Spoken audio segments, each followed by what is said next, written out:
beep, beep, beep. Welcome back. We have breaking news straight out of Florence. The hurricane has come, and we have live coverage. Straight from Wrightville Beach is our own Ligma Balls.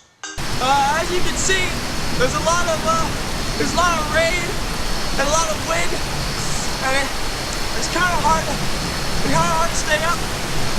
Ligma, can you tell us anything else? There's a down wire over there, kind of close to us. Turn the camera towards it. Can you turn the camera? Yeah, see right over there. Come back. Yeah, so there's a down wire and Ligma, I think you should move away from there. the wind seems to be picking up. I'm trying to stand.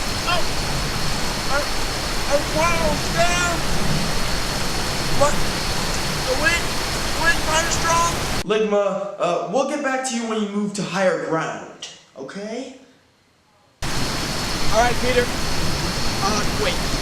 It looks like. Oh my gosh, it is. There's a gas station flying right at us. We need to go. We need to go.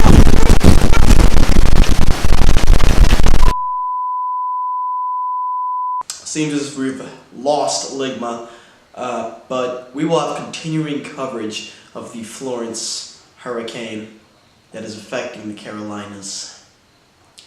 Please stay tuned. Ooh. The beep, beep.